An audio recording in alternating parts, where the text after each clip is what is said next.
வணக்கம். அகப்பொருள் இலக்கணத்துல பொழுதுகள் 2. ஒன்று பெரும்பொழுது, மற்றொன்று சிறுபொழுது. இப்ப நம்ம பார்க்க போறது சிறுபொழுதுகள் தான். சிறுபொழுதுகள் அப்படின்றது ஒரு நாள 6 உட்கூறுகளாக பிரிக்கப்படுவது தான் சிறுபொழுதுகள். ஒரு நாள்ல 24 மணி நேரங்களை கொண்டது. அந்த 24 மணி நேரங்கள 6 பிரிவுகளா பிரிச்சோம் அப்படின்னா, ஒரு காலத்திற்குரிய அளவு 4 மணி நேரம்.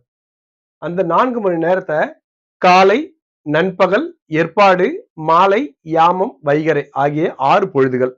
அந்த 6ல காலை காலை 6 மணிலிருந்து 10 மணி வரைக்கும், நண்பகல் 10 மணிலிருந்து 2 மணி வரைக்கும், எற்பாடு என்பது 2 மணி முதல் 6 மணி வரை. அதாவது இந்த காலை, நண்பகல், எற்பாடு ஆகிய 3 பொழுதுகளும் ஒரு நாளுடைய பகல் பொழுதாகவும், அதே மாலை 6 மணில ஆரம்பிச்சு 10 மணி வரைக்கும் மாலை பொழுதுன்னுட்டும், 10 மணியிலிருந்து 2 மணி வரை யாமம் அப்படின்ட்டும், 2 மணி முதல் 6 மணி வரை உள்ள பொழுத வைகறை பொழுது அப்படின்னு வகைப்படுத்தியிருக்காங்க நம்ம முன்னோர்.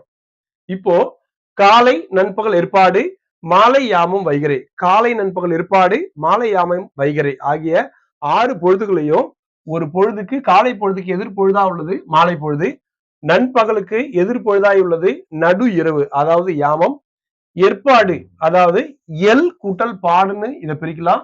எல் என்பது சூரியனை குறிக்கும், பாடி என்பது படுத்தல், சூரியன் மறையும் நேரம்.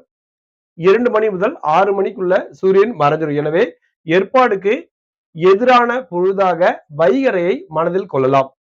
திரும்பவும் சொல்றேன். காலை, நண்பகல் எற்பாடு, மாலை யாமம் வைகறை. கால அளவு 6 to 10, 10 to 2, 2 to 6. நன்றி.